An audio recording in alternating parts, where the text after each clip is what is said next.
出狱，算法邂逅的灵魂。林薇内心暗自思忖，又是一个标注接受 AA 的相亲对象。上个月那个口口声声说 AA， 结账时却急顾去洗手间的工程师，让我对男性的诚信指数好感度直接下降了37分。这次可得更加谨慎，我的感情可经不起第3次折腾。同时，陈哲也在心里盘算着，他的信用评分高达89.7，比平台的平均水平高出12%，简直完美。父亲当年为了所谓的家庭责任，耗尽积蓄去救治前妻，留给我们母子的只有一堆催债单。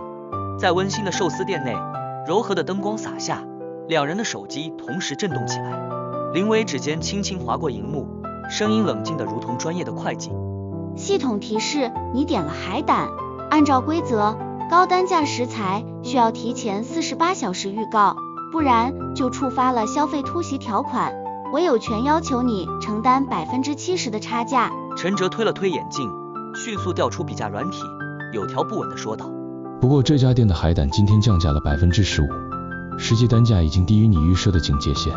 另外，他顿了顿，接着说，你刚才多加了我盘子里1块3文鱼，重量折算4.3万元，建议现在就抵扣4.3。林薇微微一怔，随即忍不住笑了起来。你连被人夹走1块鱼都要精确计算啊？陈哲一本正经地更正道。这不是被偷吃，是未经授权的资源调用。不过，在他清脆的笑声中，他的耳根悄悄泛起了红晕。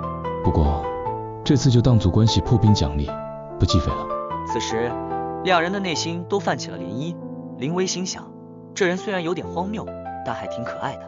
陈哲则觉得，他笑起来的样子就像系统里的漏洞，美得让人无法用规则去衡量。热恋期，爱情的精密演算法。3个月的时光悄悄流逝，他们共同研发了情感 AA 制 2.0。林薇在加班时情绪崩溃，凌晨2点拨了陈哲的电话。陈哲耐心地陪他聊了53分钟，挂断电话前还不忘给他发了一张账单，基础陪聊费21元，53分钟乘以0.4元每分，情绪共鸣附加费8元，因为你提及了童年创伤，总计29元，支持花呗分期哦。林薇在转账时附上留言，你刚才说我在的时候，我的心跳都加快了0.3秒，这算隐性的情感投入，我是不是该补给你5元呀？陈哲很快回复，这已经计入语音温度溢价了。不过你挂电话前的抽泣声，勾起了我的童年创伤记忆。按照情感交叉污染条款，你需要支付10元的心理修复预备金。林薇笑着转了账，但在黑暗中，她却紧紧抱住自己的膝盖。原来，在这份爱情里，连脆弱都需要明码标价，才能让人安心交付。生日的惊喜，陈哲送给林薇一个亲手制作的木雕，林薇当场就拿出卡尺仔细测量起来。这木雕用的是榉木，市场价格大概200元，估计制作耗18小时，按照你的时薪300元来算，总成本得2600元吧？陈哲一下子愣住了，有些着急地说，这是我的心意，又不是用来成本核算的。林薇扬起眉毛，反问道，那你是想让我用感动来支付吗？可感动又没办法量化，这很容易产生债务黑洞的。当晚，林薇回送陈哲一支定制钢笔，还附上了一份 Excel 表格，笔深刻有你名字的缩写，镭射加工费80元，墨水选了你惯用的蓝黑，成本15元，包装盒的丝带长度27厘米，超出标准3厘米，溢价2元，总计97元。包装盒的丝带长度27厘米，超出标准3厘米，溢价2元，总计97元。陈哲握着木雕，心里暗自想着，我刻了整整1夜，脑海里全是他笑起来的模样，哪里会去想工时的问题。林薇摩挲住钢笔，也在心里嘀咕，我选丝带的时候心跳得特别快，可要是不把价格算清楚，万一他觉得亏欠我怎么办呢？清算日，当爱情沦为负债，分手的导火是林薇升职后要调往上海，陈哲坚决拒绝跟随，他冷静地分析道，异地恋的情感折旧率高达63%，根本不具备投资价值。林薇也很冷静地回应，我同意，那就启动关系清算程序吧。在一家安静的咖啡厅里，两人并排打开平板电脑，林薇手指在荧幕上轻轻滑动，声音平稳而冷静。过去的387天里，我一共支付餐饮费用5842元，你支付了5791元，你还欠我51元。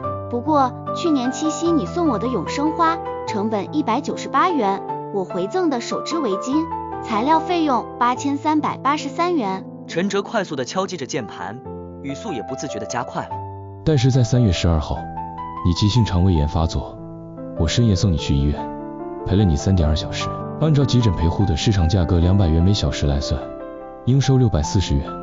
另外，他抬起头，直直地看住林薇。你每次都让我哭了。林薇突然打断了他。第一次约会的时候，你为我挡开自行车，自己摔伤了膝盖。陈哲迅速调出记录，说道。已经结清了，当天你支付了20元的风险补偿，还送了我1盒创可贴，成本3.5元，溢价部分已经计入关怀积分了。这一刻，两人的内心都像是崩塌了一般。林薇看住陈哲那精准计算的侧脸，突然想起了自己的父亲那个为家庭付出一切，最后却被嫌弃没用的男人。他一直拼命的精打细算，就是害怕重蹈母亲的覆辙。但直到现在，他才明白，母亲埋怨的从来不是贫穷，而是爱情被换算成冷冰冰的数字后那种彻骨的荒凉。陈哲盯着荧幕上的数字，喉咙像是被什么堵住了一样。他想起童年的那个雨夜，自己握着存钱筒拼命地冲向医院，只希望父亲能多陪陪母亲，但父亲却只说了一句，感情不能当饭吃。从那以后，他也学会了把所有的温柔都换算成不会背叛的数字。窗外，一对老夫妻正共用一碗馄饨。老先生把最后一颗馄饨推到妻子面前，妻子嗔怪地瞪了他一眼。你胃不好，但还是把馄饨分了一半回去。他们之间没有精打细算，没有账单，只有从皱纹溢出的笨拙而温暖的爱。林薇的手指悬在确认转账的按钮上，微微颤抖着，轻声问道：我们是不是把心当成会计科目来算了？陈哲的喉结上下滚动了一下，声音有些沙哑。我昨晚梦到你了，梦里你递给我半块馒头，说软的给你。醒来后，我给自己开了一张梦境情感溢价发票，1000元。他苦笑着。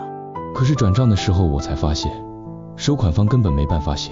两人同时关掉了手机里的 APP， 荧幕渐渐暗下去的那一刻，林薇轻声问：如果不算账了呢？陈哲轻声说：那肯定会亏损。但他还是伸出手，轻轻覆盖在他冰凉的手背上。不过有些亏损，或许是值得的。后记：不计价的月光。1年后，在上海的社区医院，陈哲抱着发烧的女儿冲进急诊室，林薇紧跟在后面，递上一个保温杯。刚泡的蜂蜜水，是你爱喝的温度。护士询问家属姓名，陈哲脱口而出：我太太。林薇笑着接话：他前女友。两人相视大笑，女儿在陈哲怀里咿咿呀呀地学着说话。当账单送过来时，林薇习惯性地伸手去摸手机，却被陈哲轻轻按住了手。这次我请。林薇有些好奇地问：为什么呀？陈哲深情地望住她眼底闪烁的光芒，温柔地说：因为你刚才哼歌哄女儿的时候，有颗星星掉进了我心里。这一笔收入足够弥补所有的亏损了。这一刻，林薇终于明白了，真正的平等从来不是把爱分割成2半，各自小心翼翼地保管，而是勇敢地交出自己的半颗心，相信对方会用他的半颗心一起温暖这个漫长的寒冬。当我们不再为拥抱贴上价格标签，终于能够听见心跳声其实就是世间最古老最动人的共鸣。